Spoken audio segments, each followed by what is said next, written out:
that jumps out to me in terms of pick ban is the fact that Lee Sin is open. You would expect TS to want to go towards this pick. EDG has looked insane on it. I think it's actually been Scout's best champion so far in 2021 summer. There's something that prioritized here by Top Esports. Just note, only third Lee Sin game here, and it's only been played by Qingtian in the top lane. But we know Caster's Lee Sin lyric. You know, I'm doing old man routine before, and for a good reason. The time I've spent here in the LPL watching Caster's Lee Sin is big, and we have seen it a little bit more recently in the jungle, so let's look at that as a three-way flex for now. While EDG playing with some flexes of their own, the set, still a very powerful pick, also gives that setup for EDG and the team fighting that we know is part of their specialty. Yeah, and I would like to see them come out with Diana, but instead they lock in the Rumble at the last second. EDG have actually been one of the teams that I think have pulled off a decent Rumble when we've seen it. Jeje has played it twice so far, but that is a pick that we've seen, I'd say, slumping quite heavily in the LPL in terms of execution, and you can see that when you can't find those high-impact equalizers later on in the match, you just really don't provide anything to the team. So TS are going to be the ones who are able to get their hands on that Diana. As we highlighted, Karsa had some exceptional performances on it last time around. Now for TS, going to lock in the Thresh, so signaling the Aphelios, the Jinx, maybe the Kog'Maw coming out, all champions that JackeyLove has played so far. That's right, and with JackeyLove's performance that we highlighted at the start, it's going to be fun to watch what pairs with Dwarves Thresh. That is also 2-0, much like the Diana in the jungle for Karsa. And as EDG look at the other AD carry open, means nothing like the Ezreal here for now. It does mean, though, Viper back onto the Varus here. Another champion, that 3-0 lyric. We're just getting the powerful undefeated picks for both these teams. Yeah, and now for EDG, I'd love to see them ban out some mid laners coming out, actually. Like, there's just so many different AD carry options, right? We listed 3 to where you're not going to be able to ban all 3. I feel like maybe taking away the AD mid laners might be a better route to go, because off the top of your head, there's Viego, there's Lucian. What else can Knight be willing to bring out in that mid lane to try and facilitate that Diana even more? So we already see the Lucian ban coming through. A bit of a delay on pick ban, ladies and gentlemen, but yeah, ends up in the end being the Lucian ban as the Varus was 100% locked in. So for Top Esports, looking again, bottom lane supports, there's the Nautilus first pick away, and Mako has been great on these engaged champions. Nautilus, Leona, you know, even the Rakans come up, so I feel like it is hard to target away Mako in this 2v2 lane that we called the strongest in the LPL. Yeah, and when you look at primary engaged champions, right, you have about 4. You have Leona, Nautilus, Alistar, and Rel. Yep. Rakan really not functioning in the same way as a primary engager in my mind because of how squishy you are. Sure, you do have the mobility, but typically you do want a dive buddy along with you to look for that sort of edge. So I wouldn't be surprised to see something like, you know, a Leona ban or something along those lines come out, despite Thresh having an easy time in the laning matchup up against it. And a bit surprised to see the respect come out for JackeyLove's Draven. I mean, it would be a big, powerful 2v2. We saw it yesterday out of the randomly good IG bottom lane. It's just funny that both IG AD carries really love this pick, so Draven off the board means they are looking more towards JackeyLove. The Leona, as you talked about, one of the primary engage tools. You also talked about Alistar, which I really like because historically, 2015, 2016, Mako was such a good Alistar, and I'm glad that he's bringing it back for his game number 2. I mean, Mako and Ming, right? I think the 2 best Alistars in the league, Agreed. hands down. Now Top Esports hovering the Aphelios. I wouldn't be surprised to see this one come out. Now it opens up an interesting question in terms of mid lane, to where I look at Top Esports comp, and I would still think the Viego is what's going to come out for Knight. It is an AD champion. It's something he's performed exceptionally well on so far. But then you have this bit of a, you know, dynamic shift in your draft, where you have these 3 champions that all want to be looking to dive in. We have seen comps like this before, where you have the peel only coming from the Thresh and the Aphelios trying to sit safely in the back line. But these are compositions where you need to be more coordinated to execute them efficiently. Relying on each individual member as well as a Viego gets locked in. I think we can talk a little bit about how that functions closer in against EDG's draft. We already talked about hyping up the Alistar. We need a mid laner as well. Counter pick for Scout. What does he want to do? Don't do it. You know, Pawn was once on this team. I was going for a rant, but this is more likely, and it's in the meta. So LeBlanc versus Viego. Our mid matchup going to deliver. And I'm really excited for this one because when Scout got his start back in the day, you know, a trainee for SKT, this is one of the champions that he was known for back in Season 5, coming into LPL in Season 6. It's something we've seen him pull out a few times so far, but we've already hit on the complexities of top esports comp, how it wants to play out, how the execution can be a bit more complicated. For EDG, I really like this because you see their comp, it has a phenomenal team fight, a ton of AoE damage coming out, and a surprising amount of long-range damage as well, right? You not only have the Varus, but Rumble able to drop the Equalizer pretty much off your screen and be able to burst someone out, and then we've seen how many great LPL LeBlancs there have been these days of just being able to weave in and out, tethering, playing on the edge of range of your enemy, and being able to get all that damage off. So if EDG can have good distance control, if EDG can find those 5v5s where they can get out all their AoE damage, they will be positioned well going forward. I'll be excited to watch things like Chains of Corruption, LeBlanc angles as well you're talking about. Set giving space and enabling the rest of EDG to use those angles. I was going to say furiously, go for it. Top esports versus EDG, they're fun comps to run into game one with. You know, we have very specific conditions here. A lot of dive you talked about for top esports, and you mentioned the peel potential for someone like JackeyLove himself with the Graviton, but more importantly, Dwell's Thresh. We play towards what we know for both these teams and what has been giving them success here. EDG, 7-0 at the moment, folks. Top esports might not have the score behind them, but in the last series against RNG, we saw them ramp up and put on a hell of a show. It feels like TES are moving nicely into the split. So in our match of the week here for the end of week number 4 in the LPL, you get a capital B anger to run into game 1. Welcome to the Rift. We hope you enjoy your stay.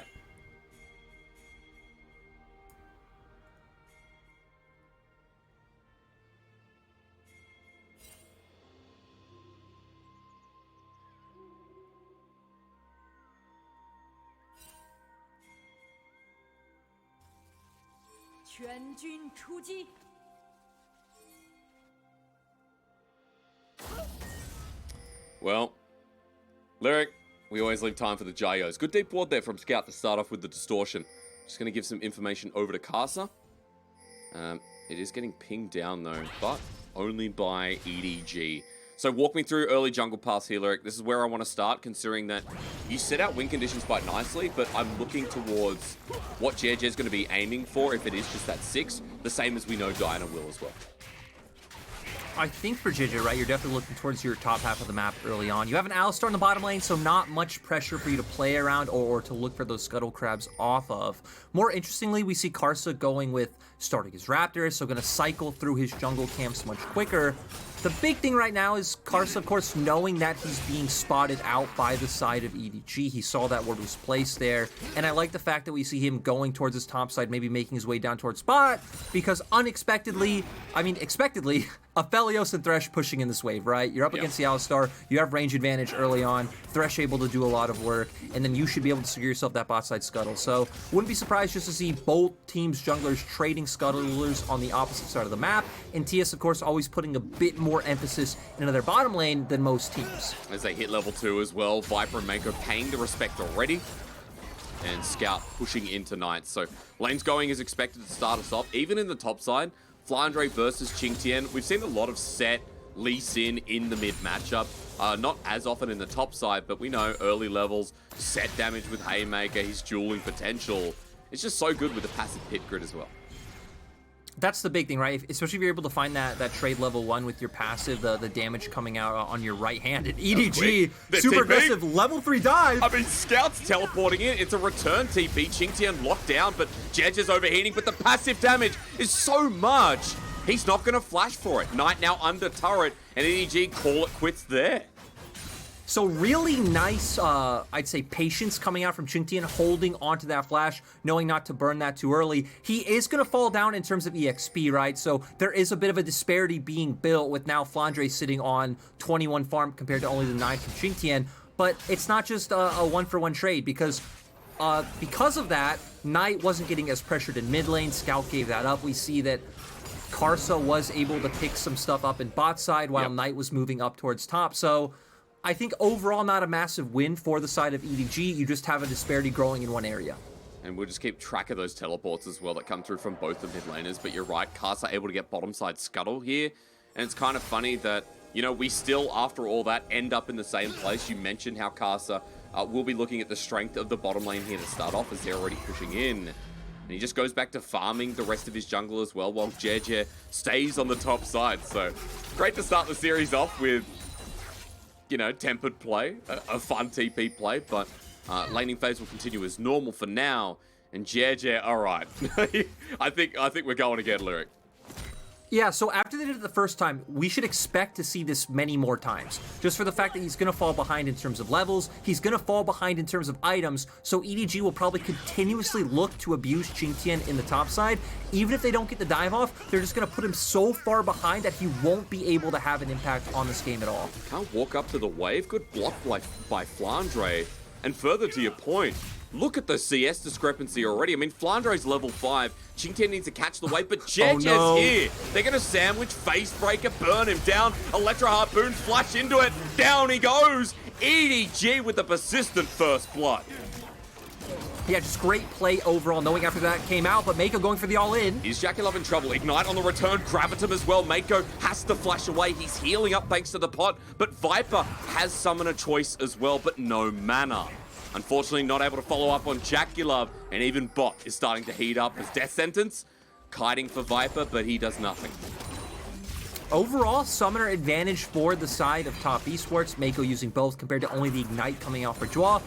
It is an Alistar though, so the Hex Flash is there. You aren't going to feel too gated by not having that Summoner up.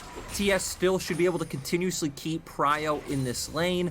Karsa, we know, is only farming till 6. You're not going to have any impact in your lanes early on. You're not going to look for any early skirmishes. So for TS, I think you're fine. You want to try and keep the lanes isolated. It does look like Karsa wants to try and find an avenue back in topside right now, though. Okay, as he works his way up, remember, still no level 6 here with the Moonfall. Qingtian building up a big wave, though, as the control ward will give avenue for Karsa to move deep into this jungle. Maybe just look for the Krugs, but can't see on my 480p screen. No, they're not up for another 15, maybe 10 seconds. So Karsa just looking around for anything, but now he wants to ping down and go for the further commit top. I'm not sure this can work. So they're bringing Jwa up as well, but Flandre's level 6 right now. Does have the Showstopper available. And he's got Haymaker still, I believe. Uses it right on the mini wave, clears it away. Qingtian with the Q though, Sonic Wave, Moonfall. Oh! That's revenge. It works out as Karsa hits 6 on the rest of the wave.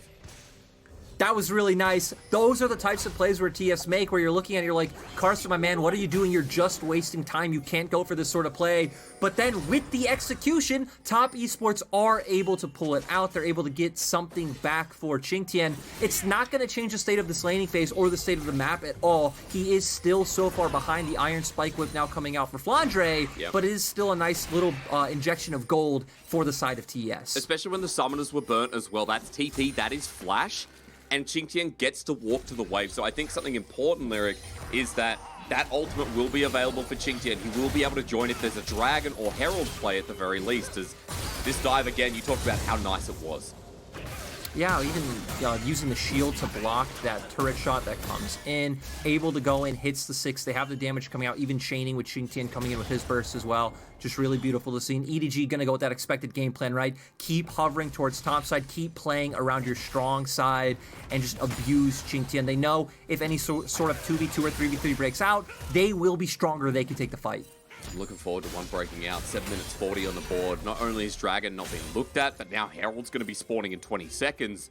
And JJ's making his way back up towards his top side. Once again, we do the do-si-do. And JJ's sitting on a ward. He has Equalizer here. It's going to lay down. Facebreaker does nothing though, but Qingtian is not tanking this time. JJ with the sidestep means that he can do some more damage, but he overheats. That's important. Qingtian survives. While on the bottom lane, JackeyLove's got some shurikens to throw away onto Mako, who tries to pop him away. That's a good choice, but it's 1-for-1. The snipe down from Viper, the snipe from Karsa to get equal kills. Nice job coming out from Viper to pick that one up, but I want to look back towards the top side because guess what? Jedge is already making his way back over. But whoa, that's not good. And now Karsa's just going to get hit. I'm not sure, Lyric, but that was... You know, when I said let's look back up towards topside, I assumed nothing was going to happen here because with the state of TS's health bars, realistically, I don't see any way that you were going to be able to pull that dive off. And this is what EDG were setting up for that I was talking about, looking to punish Qingtian once again. No equalizer on Jeje, but you do have the showstopper for Flandre still. Jeje going to determine it's too much of a waste of time, going to just start off the Rift Herald. A bit sad we never got a replay of that topside dive coming out, because the way Qingtian outplayed it was so nice with the W, kicking Set away from the team. And then he was able to clear out the minions, he's able to get back to his minions safely, and just avoided it all. So really nice, clean mechanical play. Is we're actually going to get a replay of how the bot side skirmish started off. Jawad flash, so does go for the death sentence. Viper dodging out. Mako still not having flash from the earlier plays that we saw. It is why he's going to end up going down. Karsa waiting for that Q cooldown, and just a really beautiful snipe in the end coming out from Viper. Who's now 2-0. I think we have to update the state of the game, because this doesn't look like it's going to be slowing down anytime soon. We see multiple positions, multiple angles, Dwarf deep, getting some vision control himself, but now that people like Knight are 6, and he has TP, Scout has his own TP, it feels like the game could keep ramping up as looking towards the top side. Bit of a trade here. Cast is coming in as well. Showstopper back on in. The kick from Qingtian sets up for success as the Moonfall and the TPs I talked about, Lyric. Here we go. Scout's in first. Knight quickly behind him. Cast gets burnt down though, but against the wall. Sonic Wave even connecting. Scout has to go back to Distortion, but Knight is getting low. Jeje flashes away. The Heartbreaker, the reset. Electro Harpoons to slow down a Scout. Will have Distortion, but he has Flash too. Burns it over the wall. Knight still following up. Scout lucky to get away. And we have more shenanigans in the top side for a 2-for-1 trade. Really nice play coming out from TS, right? We see Karsa going up there, knowing that EDG are going to continue to look for that topside play. For TS, when you do have so many scaling champions on your side, if you can shut down the early aggression coming out from EDG, you're going to be really well positioned in the mid game. So able to outplay that one. Knight coming in with the TP, being able to get the resets, everything going smooth for them on that top side. And now Karsa, once again, you're just continuously looking for these opportunities. Great Chains of Corruption though from Viper. Calls the play, the Dark Passage, nice, but Karsa not able to get the Crescent Strike and flash in for not a Moonfall, but a bit of follow-up damage. And Lyric, it's 8 kills, 11 minutes. You know, games have been bloodier, but both these teams have been committing to action all over the map. The mid has been the quietest through the individual laning phase. And yeah, I mean, both have just been continuously looking to move, right? Because with Viego's sustain, very hard for LeBlanc to find any sort of kill pressure, especially with the mobility coming out as well, being able to dodge out from that the Ethereal Chains. So Knight just consistently looking to move, Scout doing the same. And despite Karsa spending a lot of the past few minutes looking for constant action, he's still the one ahead. He's been picking up some CS in lane, but also just being able to clear his jungle, because Jeje has been the one spending more time, investing more into trying to find those ganks and dives into topside. Spent about 40 seconds in that brush when we came up towards that topside play the last time. True, and the play didn't pan out as well. Karsa comes in and he's flashing. Moonfall onto Viper. His flash not available. What good timers from Top Esports to know that Viper was a dead man. Yeah, really nice just knowing the range of their damage to come out. JackeyLove, I don't think needed a flash in the end, but you still secured the kill. Top Esports look like they want to try and turn this into a dragon with how Karsa's positioning. You can also get some plates onto JackeyLove and start getting this Aphelios really big. EDG in response, looking for the cross-map play, going for that top side. Qingtian with a really smart move down towards Wolves. Looks like Scout's doing a little bit of a hunt for him, but I think he should be just fine. And gold almost completely even. First dragon on the board for TS. We hit on it that TS's comp does come online a little bit later than Edward Gaming's, right? The Viego, the Diana, the Aphelios, all of these champions scaling incredibly well. EDG's comp doesn't necessarily fall off too hard. It just falls off in terms of how it wants to take fights. You don't want to look for any isolated skirmishes later on with TS's champions. It's all about that grouped up 5v5. And I also like that you hinted on elements of pick potential, or maybe I should use the word burst, right? Equalizer, LeBlanc, Varus, like all able to do that. A Scout over the wall. Not sure about the damage here on tonight, puts him to half health. No kill potential as of yet, especially with the Phage in hand, soon to be a Divine Sunderer. But coming back to it, Lyric, as we see the game elevating, as we see Turret going in the top lane, giving EDG first turret blood, and a bit of a gold lead, and JackeyLove almost taking the bottom lane. We're getting towards those first items, and I think importantly as well, we're getting to the point where around these later objectives, second, third dragon, we might see some of those 5v5s you talked about earlier from these two comps. Okay. Oh, Scout gonna be able to get away with the distortion, but still a big chunk of damage being taken.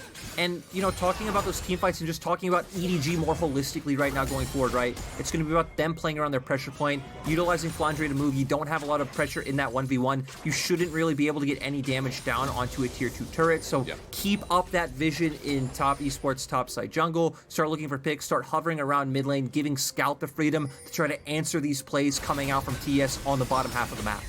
Okay, watching for Scout as well, almost towards that one item. I think it's important to start talking about these items, and when Scout starts moving, the impact he'll have on someone like Qingtian, who has the Gore Drinker and will make him a tiny bit beefier as a result.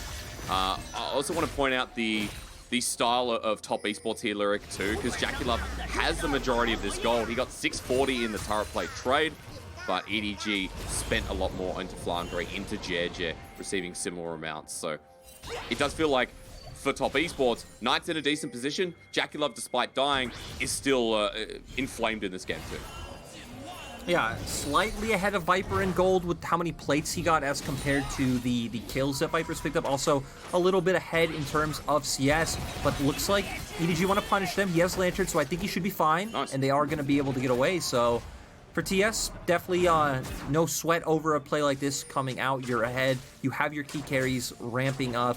And when we look at the gold that you were just talking about, right, I think for TS, you definitely feel a lot better about where your gold is allocated compared to what EDG have done. I think as we go later into the game, we're going to look at Flandre and how he can disrupt, dissuade, and disengage members like Karsa and Knight coming in. Use that showstopper to bring them out of the fight and then buy that room for Viper and Scout to play off the range that they have. Because with the 2-1 Varus as well, I mean, I am actually surprised that the gold's so minimal between the two. Prowler's Claw 2 utilizes the range better. Draw gets a nice hook onto Jie. Mako starts moving up as well. It's the second Herald here for the game number 1. Castle's going to be able to pick this one up. There's no contest for now. But I think I'm more curious about the second Dragon in a minute 40. One of the latest second Dragons I think we've had in the LPL split. We've always seen those 7-8 minute Dragons, but this game's going to be a little bit different as Knight's going for the dive here. Have to pause on that one. And Karsa as well. This should be easy, but Showstopper to get out. Flandre flashes back under the Haymaker. The kick as well onto Qingtian. The aggro is actually on Karsa. And a little bit late here for JJ. He has the equalizer to slow them down 1 versus 3 with the Proto Bell. Qingtian will survive, and that's how you stop the Herald play. Yeah, top esports picking up a kill, but Viper getting a turret on the opposite side of the map, so realizing, hey, they can't look for that play. And another reason why TS decided to go for this play rather than, you know, let's say send Knight bottom during that Rift Herald play and be like, hey, he is TP available. He can at least catch wave and not lose EXP. But I think TS knew if they sent someone bot side, it opens up EDG a position where they could dive. With the fact that they're keeping Viper bot lane, they're already conceding Herald in all but name. So I think TS made the right call in how they allocated their lanes, looking for the kill. And sure, they didn't get turret out of it, but this is something we talked about last split, right? Is that when you look at such low health turrets like in top and bot right now on the side of EDG, it's pretty much just a false sense of security. It's pretty much a standing gold for top esports to knock down later. If they allocate the numbers, they're going to get those turrets eventually. So I think TS definitely coming out pretty nicely with that one. Gold still even. Second Dragon about to come up. Both soul laners on top side do have TP, but EDG are the ones with push. They're the ones who will be able to get Prio over midway from the fact that they have this Varus, and they should be the ones in position to control vision and dictate the terms of if a dragon fight is taken by top esports. I mean, especially since Scout uses teleport to get in here first, right? Everyone in the river. And Karsa, meanwhile, is like, forget it. He's got a Herald, so might play the pressure on the other side of the map right now as double control ward deep on the red side. And EDG with the first Dragon in their game. That means if we do get to Soul, we are going late, ladies and gentlemen. Later than we already were. As Karsa being engaged on by Scout, he's already moved up here. Distortion doesn't connect. And even the Electrocute stopped by the Dark Passage. Top esports deep once again on this top side as Knight gets the shove in the top. And that means he's also able to get himself a bit of money if he gets the turret. And even mid, Herald's going to do the same thing. Yeah, but still TS completely giving over bot lane waves to Flandre, pushing those in, so still a bit of a trade coming out. TS not able to get the mid turret, but still going to knock down that top turret and equalize that gold trade. I think right now is when we want to be looking for EDG to use all those pick tools that we were talking about, right? Play around your LeBlanc and your set. I think what you'd want to do probably is link up with Flandre because he's your strong member. He's also where you get your mixed damage from. Maybe after Scout pushes one wave, try to bring him around as well. Look to either find the kill or push through that side and then start walking through that lane to the enemy jungle and looking to use that burst that you were hitting on earlier to find those picks, right? Yep. Utilize the LeBlanc as we've seen it used by people like Zika in past games and how clean it was. I think even people like Knight on the other side on his LeBlanc, I'll never forget the mid-season showdown. I think we called ours the mid-season championship because LPL's better than LPS, excuse me, Qingtian. Maybe just going to get dope over the Sonic Wave, in fact. And that's what I get for bagging out the LCS. Stutter and you miss it. And EDG just take down Qingtian in a flash. I mean, that was the play we were talking about, right? Send your jungle to link up with Flandre, look for that pick on side, push out this wave, start going into the enemy jungle, get the deep vision down, really abuse the, I'll say like terrain scaling of LeBlanc, being able to use distortion over walls, look for chains, and then drop an equalizer from off screen. So that's what we'd like to see done from EDG. With Rift Herald coming up, you're going to have to go look for that play in top side. They already have top side vision in top esports jungle, so no problem there. And it looks like TS, knowing they can't contest, just going to keep Knight on the bottom side of the map to push out that wave. But EDG, not going to go for it, just going to make their way towards mid. Just using the pressure of Alistar, I mean, with ulti, ability to dive still there, but you can see Scout on the wing as well. And this is what we talked about with LPL LeBlanc, and specifically what happens towards the mid game when vision control's there, when you can go deep, play in these off angles. More of what we wanted to see from this composition as Viper misses the Chains of Corruption. That's a good moment from Caster. The equalizer not great either. Graviton only locking onto one member. And that was Jackula burning the Moonlight Vigil. So a couple of ultis just out of left wing that do nothing. And everyone just goes back to being friends. I mean, for the side of EDG, right, trying to utilize that equalizer so they could keep getting damage down onto mid-turret, hopefully break that one down and have more pockets of the map opened up. We have fights everywhere. Viper's just going to die here. There's the Moonfall coming through. Luna Rush as well. And Mako, he's the only one who'll survive. Well, Qingtian, we didn't need to see it on camera. We knew he was dead. Top Esports will get a turret with it as well, so an extra little package.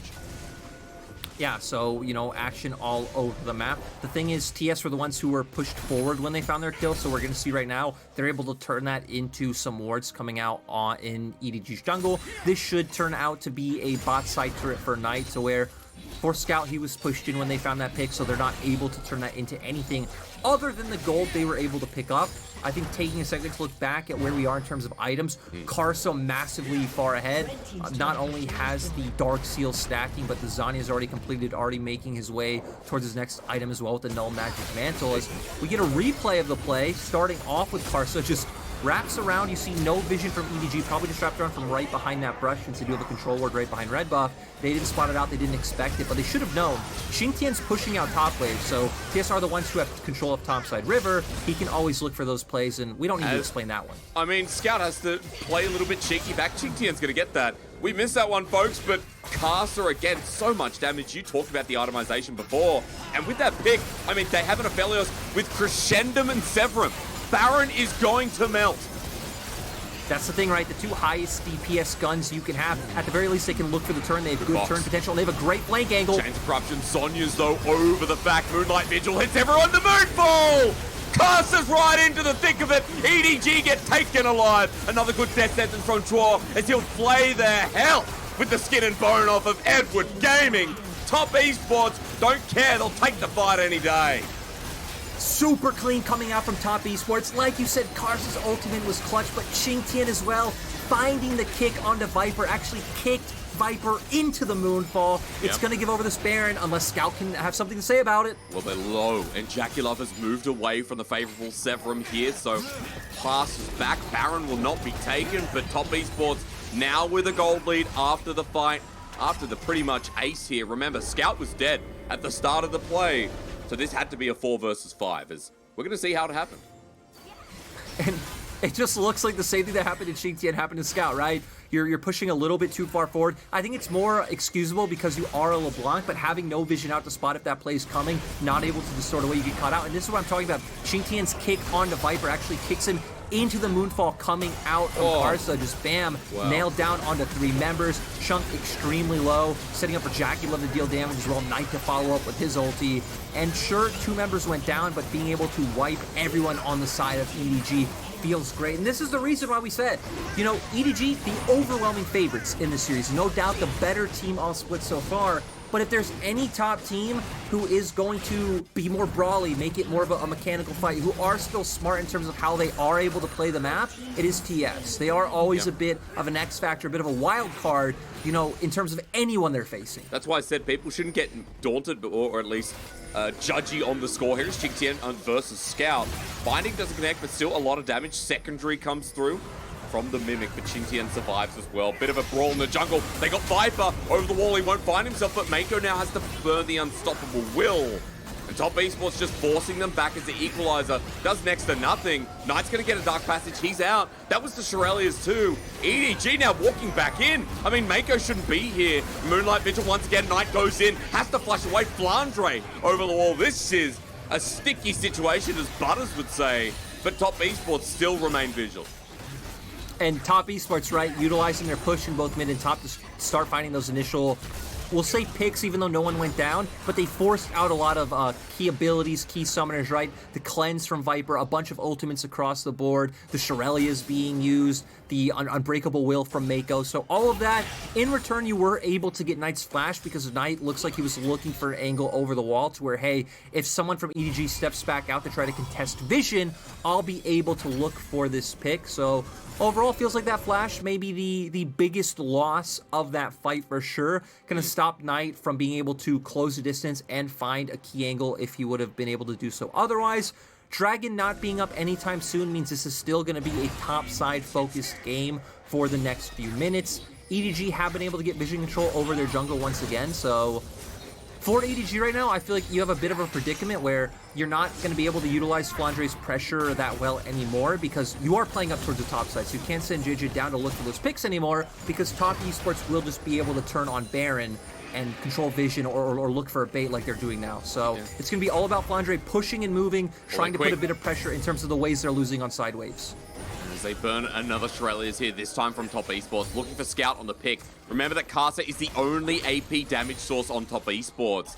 And so it's no surprise why he's doing so much damage against a team that has Zhonya's, that has the Bramble Vest there as well. And we've got a lot of AD to deal with, as that's another good hook, but Chains of Corruption narrowly short, which doesn't make much sense in the English language. Qingtian with a good Sonic Wave, but not going to take it onto Flandre. And that means Top Esports once again try to poke down, move away, clear vision, and threaten EDG into this lair known as Baron. And they're doing a good job of looking for these picks before Flandre shows up in the fight. Now Flandre is here. Flandre is the one who has a bit of a lead. Qingtian did just back and finally pick up you know, his next item components, going with that BF sword and the stopwatch, so maybe opening up for something like a GA coming out. But we already see the Bramble Vest and the Giant Spell on Flandre. He's been on the map for a while as well, so he can definitely back, probably get his next item. That's where you're strong. Utilize him as the frontliner. Bring out the divers from the fight as we hit on earlier. That's what Flandre's role is going to be going forward. And we haven't really seen this LeBlanc utilized in the way that we hoped, right? In the same way that we saw other teams looking to do it. Sure, for the past, I'd say, 8 to 10 minutes, Top Esports have been the ones fully in control of the map. But even early on when we first got into the mid game, we didn't see any of those picks able to be utilized or looked for. So I feel like Scout is still a big player we are keeping our eyes on to see if you can start chunking out targets before a fight breaks out, because that is where LeBlanc is extremely strong. Especially with that Void stuff that's going to be coming in third, right? Against members, against these bruisers as well, that are starting to build the Verdant barrier in Cars's case, and has just finished his Banshee's Veil as I'm looking at him. Is going to be really good at punishing that down. And I think another important note is that it's Scout's LeBlanc, one of his best champions of all time. So we expect big things of this man when he picks up the champion. Hoping to see that in the coming fights here, because we are going to have many more of them, considering it's 27 minutes in the game. Soul's going to be Cloud, but only 3 dragons picked up in the 27-minute period. And this Baron Vision, you know, what do you want to call it? Date? Dance? It's just never ever. Yeah, dance is probably better. It just hasn't ended. Yeah, we can dance. Yeah. No, it hasn't. I like Top Esports as well, right? They notice what guns they have. That's when they start making their way towards that Baron. They notice no one on EDG. Oh! It does it again! That was so clean! You don't even need the Moonfall lyric. Forget it. It's over. It's done. Viper's dead. And now you have to 5 versus 4. And now they're going to bait the Baron right there. They're going to pull EDG. EDG need to look for this. They do have a ton of AoE. The Equalizer is back up. When Top Esports are put together in the pit like that, you're going to have a good opportunity to chunk members low. They're going to continue though. Box laid down. Castle looking for the crazy strike, but Knight comes on in. Red hot as Flandre. You talked about taking the divers out of the fight, but he hasn't done his job. Top Esports are still following up. Qingtian once again with another Sonic Wave, but Mako's HP bar low. Flandre burnt his flash. They can re-engage the Baron and start again. Yeah, and you know, a lot of key abilities used on the side of EDG. You still have Scout who can use Distortion in trying to put some damage down, but there's a lot of CC. And the hook, it's on the Scout. Dwarf steps up again. Top Esports Lyric, that Baron now absolutely guaranteed. And you know what? I said at the start, EDG, they haven't dropped a game since BLG. They have 2-0'd every opponent. Here against TES, game one, looking pretty grim right now. Hysterics, we had LNG lose yesterday to RA. Is this the weekend where undefeated teams finally pick up their first loss? Qingtian in team fights, absolute monster. Maybe not the same laner as 369, but finding opportunities like this is absolutely critical for TES. They get the pick, they're able to turn that into the Baron, and this is exactly what you want to see as we got a 5K gold lead. Yeah, we do. We got a 5K gold lead. We got another Cloud Dragon, this time going to Top Esports. And with the Baron buff as well, Lyric, we know Aphelios, what he does to these turrets is going to be quite insane, but also the side lane pressure that can come out of someone like Qingtian. Even Knight on this Viego, you can see them grouping up towards bot, building the next wave to the inner. Top Esports are going to get so much from this Baron. Gold is going to skyrocket even further. And I like that we've gotten so far in with all the defensive items coming out for TS, right? GA on the Lee Sin, Zhonya's and Banshee's Veil on Karsa, the Hysterics Gauge finally being picked up for Knight as well as making his way towards the Chain Vest, because they look at EDG's comp and they realize, hey, if they don't burst us out in their first rotation of spells, we should be able to take a long-term skirmish. We have more consistent DPS coming out. And yeah, just really smart overall, especially the Hysterics Gauge now being on Knight, I think is massive. Means hopefully you should be able to survive long enough to where when your team does find a kill, you do get that reset off with your passive and ultimate. I mean, he has been someone I haven't talked about in these fights because Knight, level 17, he's 2 levels over Scout. He's 312 CS at 30 minutes and 40 seconds. And the important part as well as Facebreaker almost connects on Qingtian is the fact that Knight is dishing out the damage as a follow-up source. After we see the Lee Sin kick, after we see the Diana Moonfall coming in, it's him and Jaculov that have been just pounding down on EDG when they're caught out. Now in the top lane, they do a lot of DPS as well. There's another inner turret drop. Look, Lyric, all towards the base now. Waves are also building up. And the thing is, they're facing pressure on two fronts, right? You have Qingtian utilizing that wave in mid. They even have them pretty synced up to where they should be crashing. Actually, no, his wave already got cleared out. That's just bit of a mini-map thing, so Top Esports not going to be able to utilize the synced waves like I thought they would, just going to be forced out. A bit depressing for them, still have a bit of time on this Baron, but with resets coming out, once they get back on the map, that one will be down, so EDG getting a bit of a reprieve with not having to face that two-wave situation at once, with the fact that a lot of their wave clear is just coming from you know, abilities that you need to wait for cooldowns to come up, right? A Q from Varus, Distortion from LeBlanc, something like an Equalizer, so they wouldn't be able to clear things out extremely consistently on the side of EDG. Now Top Esports, gonna wait for the next dragon to come up. You probably want to be pushing into the enemy jungle, still looking for those picks to turn that into a turret advantage, because dives shouldn't really be able to come out from TES, and for EDG right now, they should be smart enough to know they really can't leave their base and walk into their own jungle. It's all about staying in lanes and waiting for Top Esports to show. Because if Top Esports get a pick on EDG, if there's a catch there and EDG make a mistake by coming out of their base, as you so rightly brought up, then the game's just over. With the waves building up, with now inhibitor turrets all that stands in the way, Top Esports can put the final nail into the coffin and make this a Game 1 win. When EDG haven't dropped Game 1s or Game 2s, they've been the most dominant team in the LPL with, again, one individual game loss against BLG at the start of the split. Everything else has been the 2-0. Top Esports, again, this is what I said, revitalized Lyric after the last two series, after beating RNG and after smacking LGD in the noggin. And you know what? I'm sorry, I'm just looking at JackeyLove's build now, and it just goes back to the point that we were talking about before, right? Is this the highest DPS build? Is this maybe the most efficient build you can go for? No. But the point of these builds is to shut down the win condition of EDG. And that's what I love to see. I love to see when players tailor their builds to the win conditions that are coming out from both sides. Because as top esports right now, you don't necessarily need to look at the things you're doing. You need to think, how does EDG still win this game, and how do I shut that down? Because if this game just keeps going at a steady pace, we should win it, you know, just kind of by default. And remember, Maw is an item in the kit as well. Always feels nice when you didn't go for the Immortal Shield Bow. Well, first of all, you can't build both in League of Legends, we know that, but still gives you that same shield coming through, and plus the Bloodthirster. There is a lot of damage needed to kill JackeyLove, and I truly wonder whether it can be done when top esports aren't winning the rest of the fight, when Knight, Xingtian, and Kai'Sa aren't burning down the rest of EDG to get towards JackeyLove. So we're going to see an interesting turn of events to see if EDG can test them, because Baron's coming up in another minute. The Dragon you mentioned there should just be top esports for free. But EDG trying to keep as much of their jungle alive, set up the Baron vision here. That's why they're grouping up Lyric, and I like it, especially with the Varus behind them, in case they have to disengage.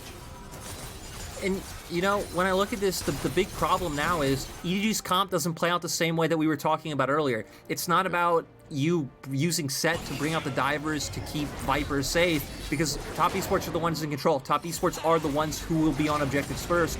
You are going to be walking into TS, so I feel like EDG's win con even gets much slimmer from the fact that they got a comp that should be able to get pressure early in mid-game, which we did see it do, but they weren't able to transition that into having a lead, being able to turn that into objective setups where they're able to abuse top esports in team fights, and that's left them in this position where you're kind of hoping for TS to overextend somewhere and to find a pick.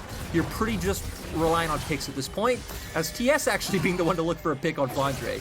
Xingtian and Knight do a pretty good job. Unfortunately, Xingtian couldn't land, while in the mid lane, Mako's had to come out to save his ally's life, but a lot of damage to follow up. The Unbreakable Will as well. And the Chains of Corruption down. Now, Viper's ulti pretty much the same here as Equalizer in terms of cooldown, but still, it's down, and top esports now have a Baron to start contesting once again. Yeah, TS definitely can look for this. Both of their soul laners are on the bottom half of the map, but they both have TP available. Scout doing a nice chunk of damage to Joa, but when you have an Aphelios, Baron is so easy to burn. They can keep going with this one. It's actually just giving Knight and Xingtian an angle to get on Viper. Teleport cast in the back line, he doesn't care. He's so far ahead, he almost just destroyed Viper with a Moonfall. Flashes into the back line, he gets both of them with the passive. Cleans him, cut him in half. Knight on the back as well. Will destroy Mako, as EDG can all but fail in their attempts to bring the game back. And for top esports, right, they can just look for the end. They have a wave in mid. Scout right now is being the one to try to clear it, it looks like. Maybe just going for the escape. Well, can he do it? Because Graviton's there. Death Sentence so close. The box, the flash from JackeyLove. That was the clone. Scout will still live, but look, waves going in. 20 seconds. It might not be the end of the game, though, Lyric, because JackeyLove's not there to push the turret even faster. And that's the thing, right? It looks, they have pings going for it. They want to look for the play, but Viper's up in 15 seconds. JJ and Mako are going to be up sooner than that. This definitely won't be an end for the side of TS. That's what they are hoping for. That's what pings were coming out to do. Still, at least going to pick up one inhibitor. They want to be ambitious. They want to get both. All right, well, they've done it. Scout on the wing, though. You can see the setup. Mako's moving in. Joel was backing. He's burning down. The Equalizer will finish him off, as Mako now next target's going to be onto Xingtian. They're not slowed down. They're progressing forward as Knight. Who cares? He's onto Viper in the backline. Call an ambulance, but not for me. And Knight has just been so exceptional. This split might be caught out, though. Let's Should see. go down. On the Scout, there's a TP. They want to bring their brother back in. GA is now burnt away. Xingtian bring it on. JackeyLove as well. He has Infernum too. Sitting right in the middle. Mako's targeting, but Jedge is not on him for now. Severum healing. Bloodthirster as well. He's going to go down, though. Top esports lose Knight as well, but Kai'Sa again. The moon will fall with this jungler 9, 3, and 8. The Rabadon's death cap as well. Give him the triple, as now he might be able to end. An exceptional performance coming out from Karsa. They do have supers in the base, but Scout is up. Scout gonna look to clear this. I'm not sure if TS can look for the edge. I think Scout can Chinky die doesn't here. ult, though. Goes Golden. Chinky got him with the kick in the face as well. And that's going to be it. Look at the death timers. Viper's up in a second. He will do quite a bit of burst. Caster walks away, but it's 1 versus 2. Never mind. Viper can do this. The last base defense. And Caster has to run for his life. And I mean, Tia, oh my god. He might get him. The Viper poke wants to look down. for it. Kites it he away. sidesteps. He sidesteps so nicely, still looking for the follow-up. Viper! He nails him down and the game will go on. Yeah, how many times this week have we had LPL games where Nexus turrets are broken down, both teams brawling in the base? You know, let's still be straight though, right? Top Esports are the ones who control the game. TS are the ones who should win out. They decided to make this spicier by being over-ambitious, by going for that second inhibitor. Then, they decide to make it even more spicy by Knight deciding to go for that pick on Viper in the back, and they bring out a ton of TPs, which opens up the options for EDG to look for these fights. And sure, TS did pick up a bunch of kills, right? We're gonna see here, especially when Karsa gets in the Moonfall, but you weren't able to bring down everyone, and now EDG looking for the coin flip. They kind of need it, right?